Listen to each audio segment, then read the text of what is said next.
Hi, and welcome back to The Expansive.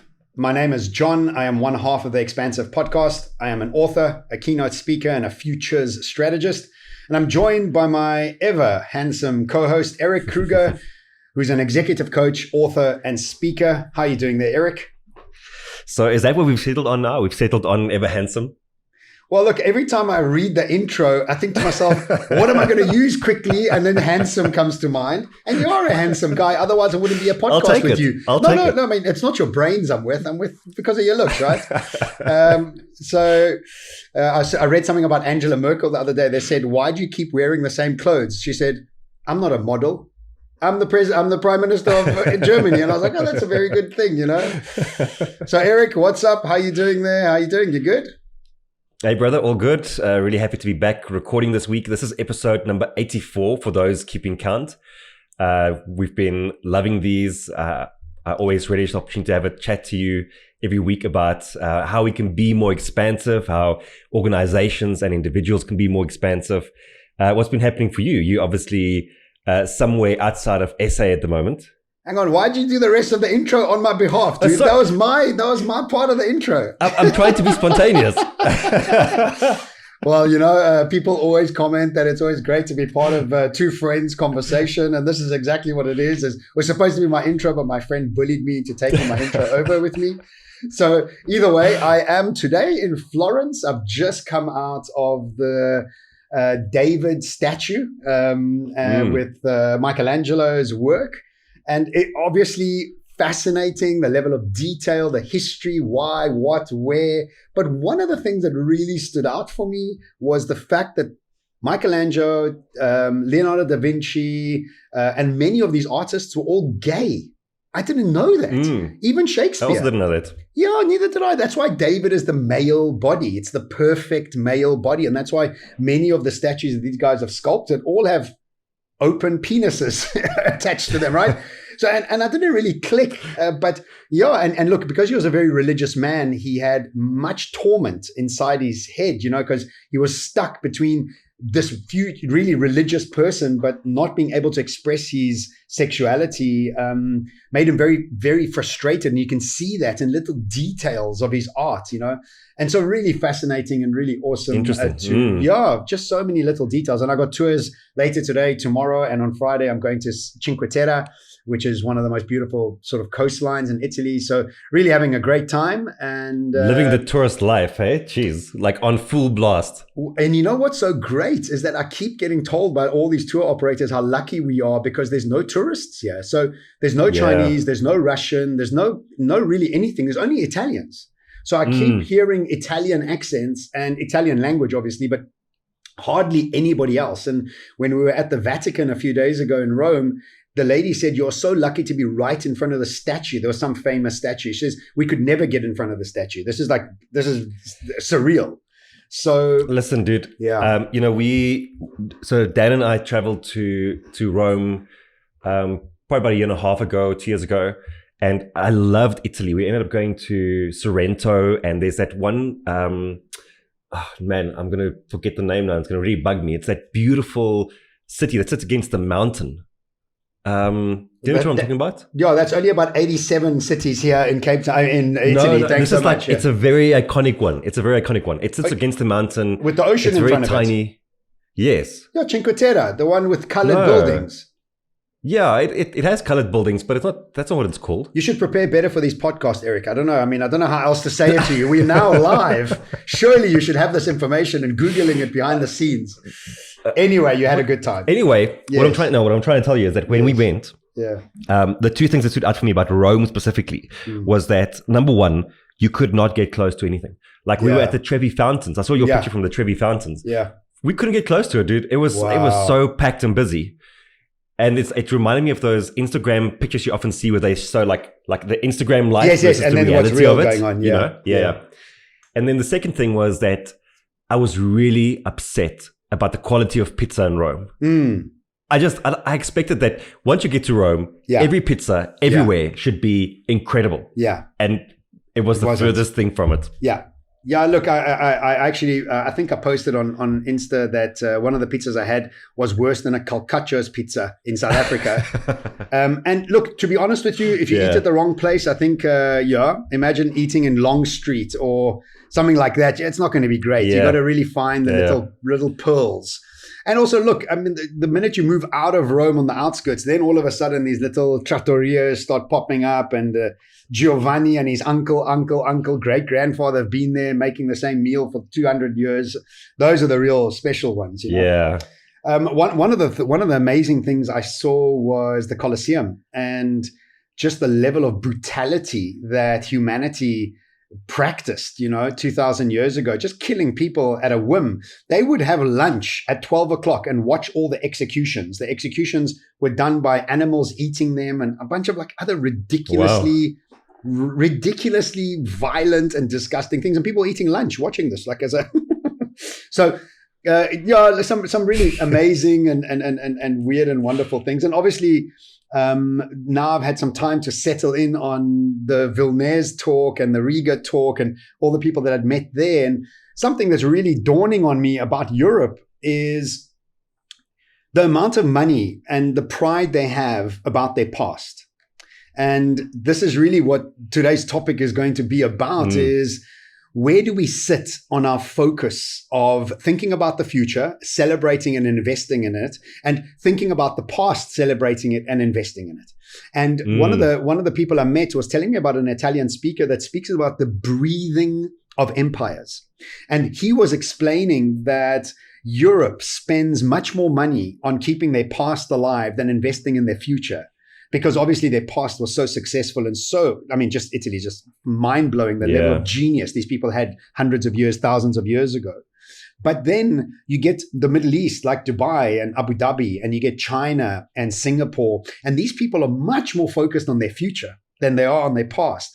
And what he explains is the breathing of these empires, where some are breathing and running out of breath. These are the ones investing in their past, and the ones that are inhaling into the future. And I love the fact that Dubai has a minister of artificial intelligence, a minister of blockchain. They focused on 2050 and 2070, whereas Rome and Florence and Italy and all these other sort of places are very much about the tourism coming in to look at their past. I found this also in Egypt, where a main attraction is their past, not their future. And so it's really an interesting thing to want to take a look at, is like, where are you sitting with your focus? Are you protecting your past, or are you investing in your future? And I thought it would be a great topic to try and relate into corporations as well as individuals. And I think both of these are rich subjects for us to unpack today. Yeah, I love it. And, in preparation for the podcast, I was thinking a lot about... You prepared? What? Yeah. For a change. Oh, for a change. What do you mean? That's I always prepare, and then you always bitch when I have my little notes next to me. Because you prepared while I was talking. No, I'm kidding. Yeah. I was thinking about how it has, for example, influenced my life, and the fact that we, as we grow up, there's a lot of tradition that is instilled in you in various areas of your life, whether it's religion, your culture, your language, and there's a large part of you that wants to preserve what got you to where you are, the kind of person that you were, or who you were in the past. But then there's also this drive towards, where am I going and who do I want to be? And as we so often talk about, is that for you to step into that new space, you always have to let go of something that's quite precious and dear and near to you, you know? And I mean, you speaking about these countries or cities and the different ways they approach it, it's the same thing. Like, I mean, that history is so near and dear. It's such a deeply embedded part of who they are that it's also difficult to kind of rebrand and rethink who you might be at some point in the future. Yeah, look, I think when you have such a rich history, it's hard to let go of.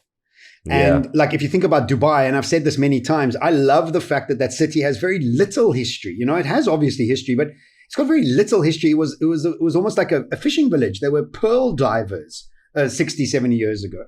And so there isn't that much to preserve. There's only the future to look at. But again, it's almost like Dubai is a startup, right? And Italy is a 2,000-year-old company. and the approach is very different. Now, it's very hard also as Italians to let go of being Italian, because I mean, being Italian means you're Roman. It means you come from this incredible dynasty and lineage of genius and such immense pride that they have. You know, everything's about the azzurro, and the men are, and look, I'm not gay, just for the record, but the men, I'm so good looking. It's unreal. The police, I'm like, this is a Giorgio Armani model that's become a police. Or it's a policeman that was a Giorgio Armani model that's walking around Rome just haphazardly. But it seems like not even one. It seems like all of them have to be really good looking to become policemen. So, I mean, I imagine it must be hard to let go of that. I don't come from that sort of past. You know, I'm Iranian, born in Swaziland. I mean, I don't even know my history, right? Like I came with nothing of that. So I think the topic today, really to try and think about the way I was kind of like working it out in my head, is you get political paradigms, right?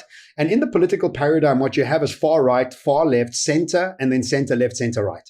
And if you try and peg yourself where you are you center? Are you center left, center right? Are you leaning? Are you a little bit more into the left and right?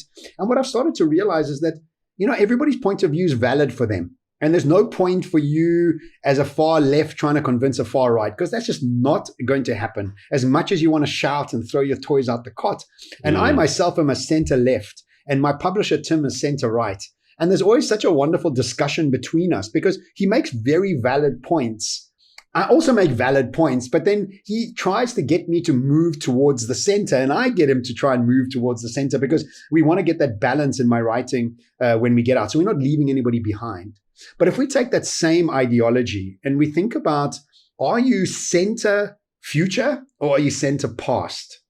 And often what we do is, because we've been so successful in the past, we want to hold on to that success, that identity, what got us, like you said, to here as much as possible. And preserving that becomes your main focus rather than evolving and moving to the future. So the idea here is to really start to interrogate your own personality first and say, am I holding on to my old identity? Am I not wanting to let go of that in order to build something new because the new is unknown?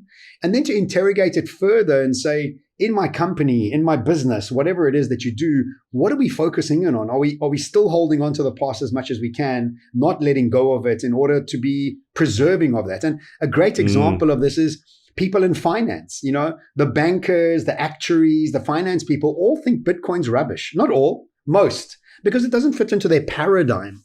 But you think about all these people that really have got fresh eyes on digitized currencies and money in general, and they think it absolutely makes sense, where they think the old fiat currency doesn't make any sense. So this is a toy and a sort of tension that needs to be interrogated on many levels. And recently I worked with an organization on the future of travel, and I'll share that right after you make some of the points that you're making on the notes that you're writing down right now.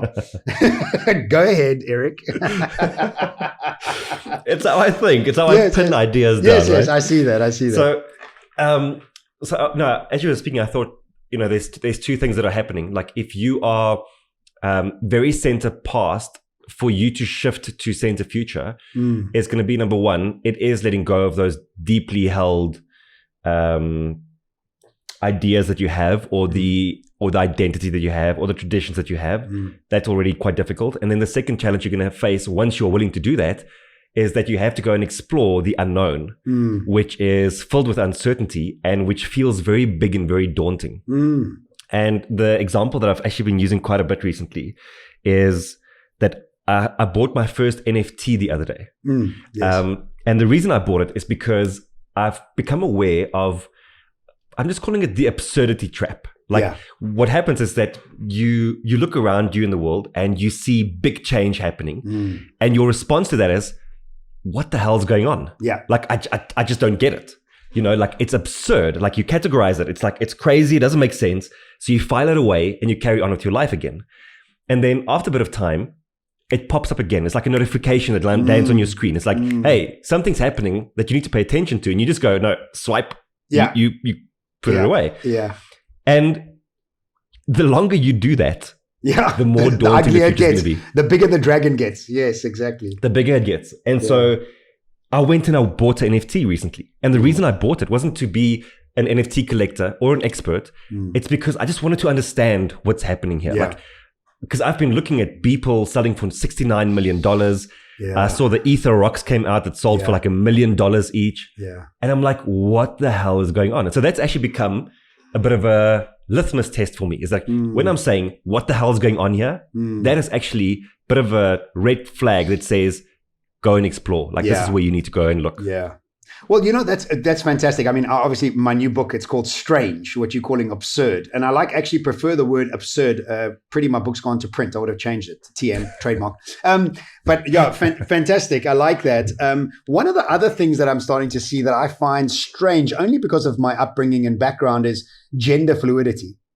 And, you know, I shared a stage with a 60-year-old professor that was wearing nail polish and lipstick. And by the looks of things, he's straight, but he's fluid in his gender.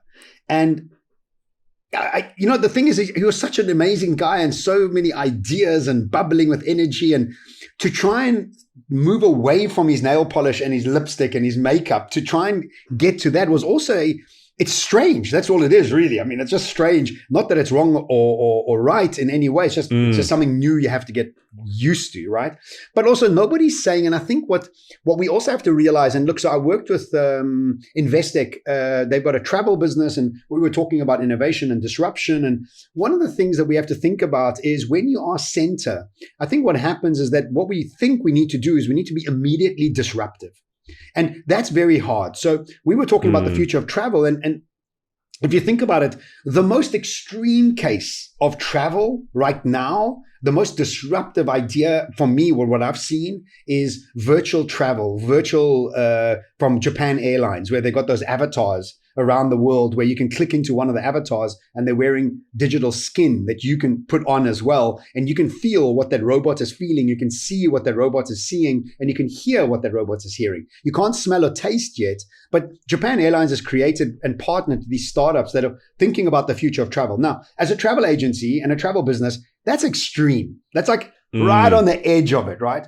The next part of travel could be sort of like utilizing AI and utilizing data to make more suggestions on your travel using a sort of algorithm like Spotify has. Then you come into the center and you say, well, look, you know, this is a value add to our clients and we want to just make it better for them. And we're going to put more people onto it and make it more personal and add more manpower to it. And then you can keep going backwards toward, let's go to the cheapest route like Discovery does, and we'll use points to make the travel work. And so there's layered processes to think about the future. And I think what most people do is they're like, I can't think about Japan Airlines. There's no way I'm going to do anything. And like, okay, yes, there you can't do anything. But then what you do is you shut yourself off to all the other layers in between where you are now and that. And so you buying an NFT is a wonderful example of just saying, well, I just want to figure it out. I mean, it's 3,000 Rand or something, whatever you spent on it, right? Yeah. And what I've seen, you've already made 18 million US gazillion dollars, because that's what it looks like. So congratulations.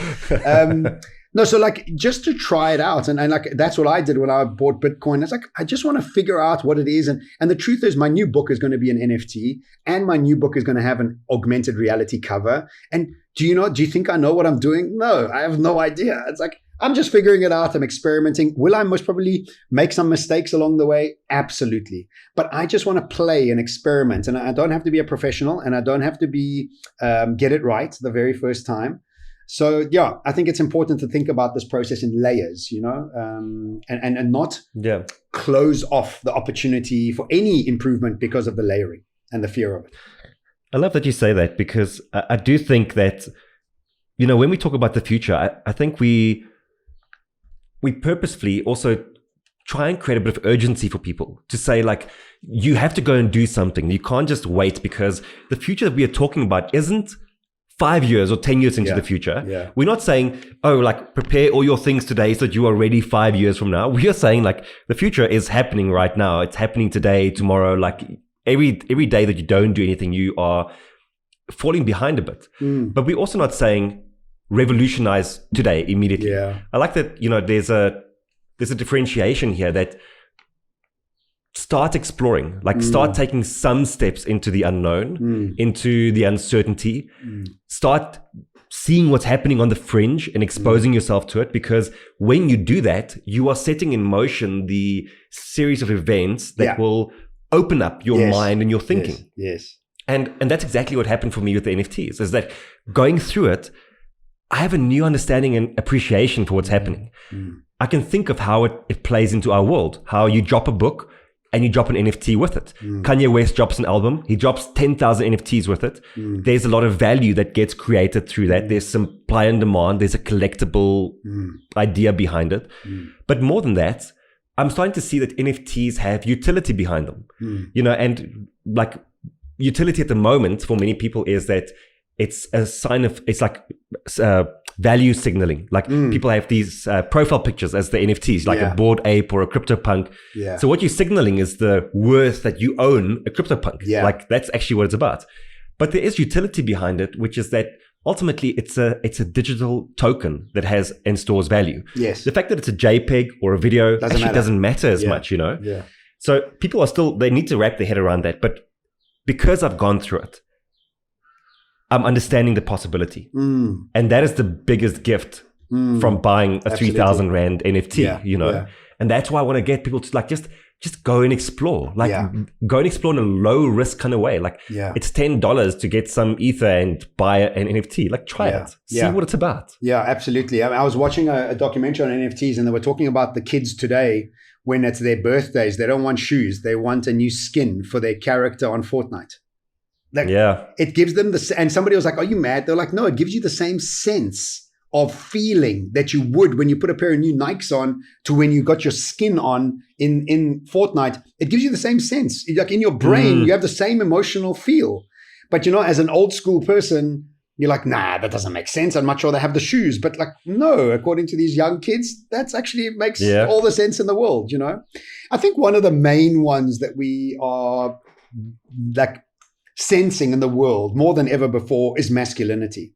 Is this having to let go of the old ideas of what it means to be a man and what it means to be a new version of this modern man, which nobody really knows.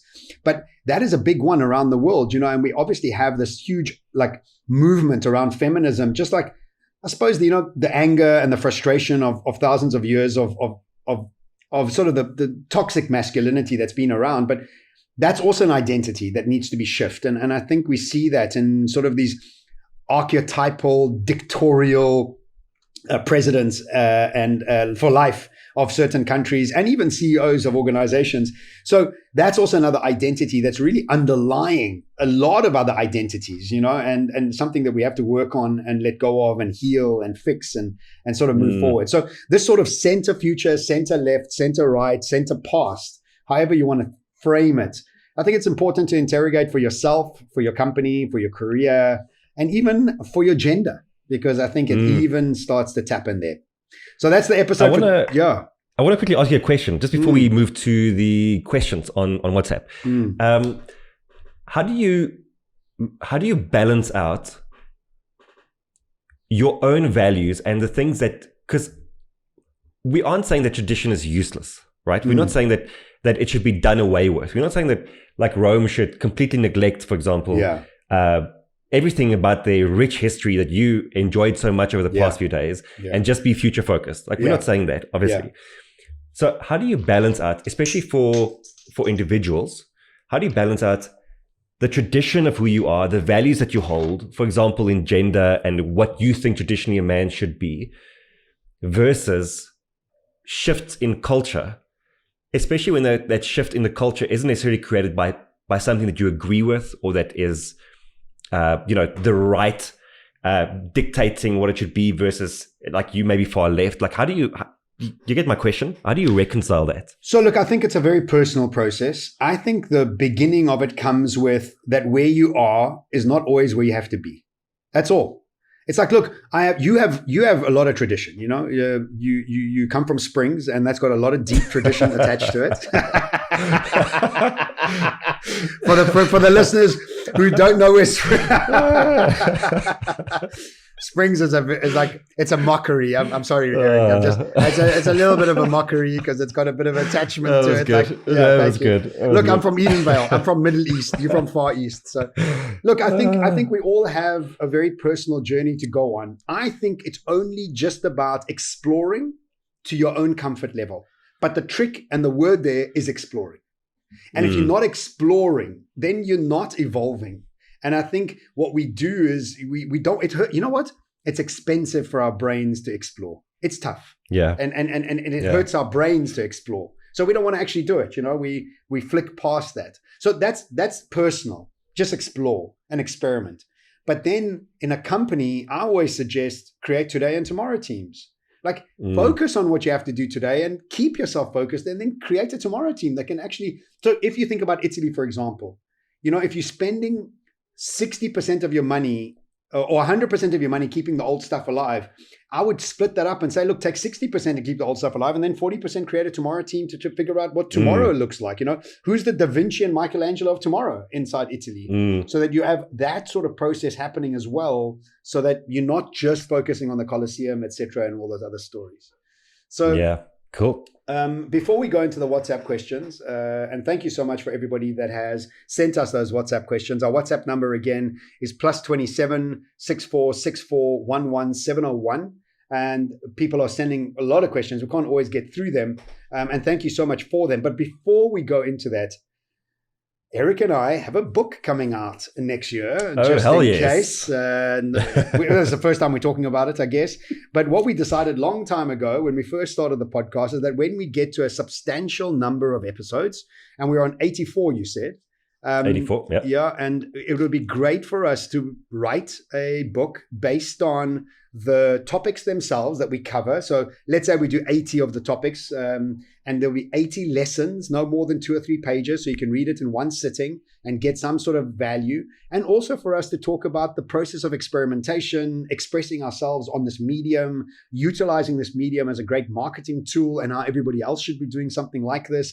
We are all multimedia brands, and we need to be expressing ourselves in as many ways as possible so that we create more trust and more traction out there. So 2022, look out for a new book called The Expansive, and yes, really looking forward to that. And we don't know when it's going to be coming out, but it's going to be a great project to be working with you on, Erik.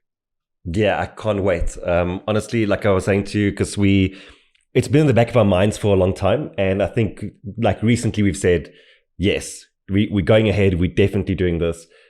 And it's just, The Expansive has been such a labor of love this entire time. So for it to be solidified as well in a book that we can share with people, and that has longevity to it once these podcasts all fade into oblivion, it's going to be great. Yeah, it's going to be great. So we're looking forward to that. So 2022, keep your eye out for The Expansive business book. We don't know exactly what the name is or the payoff line is, but that is where it's at. So let's go to the WhatsApp questions, and we're going to do 2 questions today. Yep. Hi, Erik and John. This is Andrew from Durban. I tend to get a little bit complacent and can get unmotivated at times, especially when it comes to just in general work, gym, those types of things. How can mindfulness help with either minimizing that effect or stopping it altogether? Thank you. Let me tell you, Andrew, right? Andrew, bless you, brother. You live in Durban. That's the normal energy in Durban. What are you talking about? You're very energized for somebody from Durban. One of the things that I actually speak about in my transformation talk, I talk about the many different things that holds companies back from transforming. And one of them is the city you live in. The city and the culture that you're in predetermines the level of energy and transformation that you have. So the example I use is Israel. Israel is 100% innovative like nobody else. Per capita, they have more billionaires, unicorn, schmunicorn, new brands coming out, all tech startups, than any other country in the world.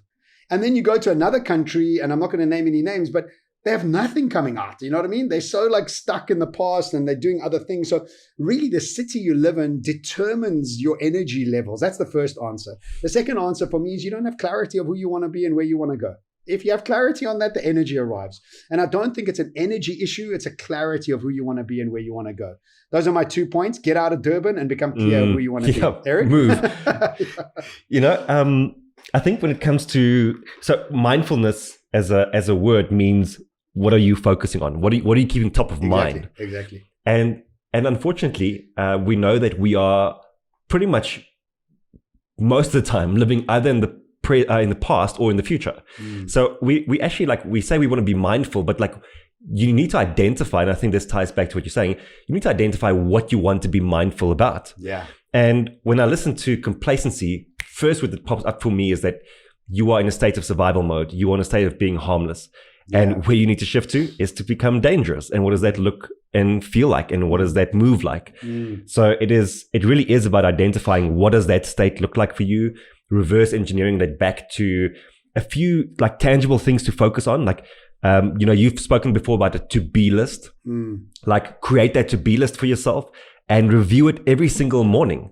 And when you can do that, then I think you become a bit less complacent because you know what your best self looks like and you get to work towards that every single day.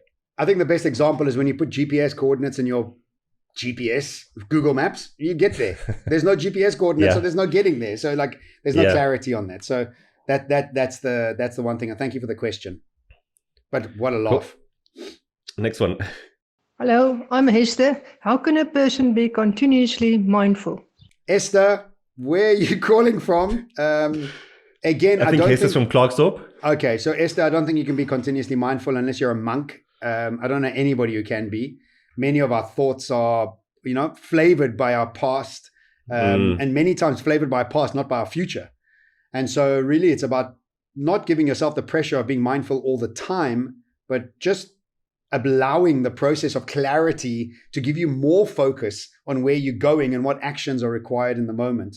And so I think this is a process of fitness that we need to get through, because if you're not fit in the process of clarity, then you are going to be lacking in mindfulness and actually living very much in your past, not in your future. Erik? Yeah, I totally agree with you on that. And the way I would approach that is in two ways. I'd say, firstly, you need to become a lot more intentional with probably most areas of your life. Because the problem is that we so quickly move on to autopilot. And like you were saying a bit earlier, it's because the brain wants to conserve energy as much as possible. So what do? Well, we can't be intentional and mindful all the time. So we put things onto the back burner. We just allow our subconscious to take care of that for ourselves. And that's fine to a certain degree. But the problem is that over time, it runs you down into the ground because you are also automating bad habits, bad ways of thinking. And so you need to, and that's when people crash. That's when they come to coaching because they're like, I've been living on autopilot for too long. I want to be more intentional again. So recognize that there's a limit to how intentional you can be and how mindful you can be through the day. And then the best thing to do is to then say, well, let me create certain rules that will help me to stay on the path without me having to be mindful about it. So for example, if you are, I was listening to a podcast this morning and the guy was saying, it's easier for me to say I train every single morning at 7:00 than for me to say I train 5 days a week, because it means that on 2 days of the week, I need to negotiate with myself, and I have to say is this my day off or not my day off? Whereas if the rule is I train every single morning at 7:00, then that's non-negotiable. So you are being mindful in that situation without being mindful. You've taken the mindfulness and you've scripted it, you've automated it. Yeah. And I think that's a great way of thinking about it as well. I like that. Very good. Well, thank you so much for joining us and tuning into the Expansive podcast. That comes to the end of this podcast. If you enjoyed it, please share it with a friend or with your team. If you really enjoyed it, then please head over to iTunes and leave us a review. If you can't or don't listen to iTunes, please send us a review on Instagram or on the WhatsApp number, and we will then post it on your behalf. The first, a quick reminder that there are two ways in which you can enrich your expansive experience. The first is to book either myself or Erik for your speaking event as well. We do combined learning experiences, and we've done them for a company in New York was the last one we did, which was really a lot of fun. And if you want to join our WhatsApp call, please do. It's +27 064 641 1701. And I want to say, ciao, Bella from Florenzo. I'm going to go have a pasta now. I haven't been making any videos because every time I want to make a video, I want to talk like this. And I thought, that's so cheesy, John. You can't be talking like this. Somebody at the tour this morning said to me, what's your name? I said, Gianni. Not John, Gianni. And from Paul's of Bye Boot. From Paul. Cheers, Boot. Okay, guys. Thanks so much. Ciao. Cheers, everyone. Ciao.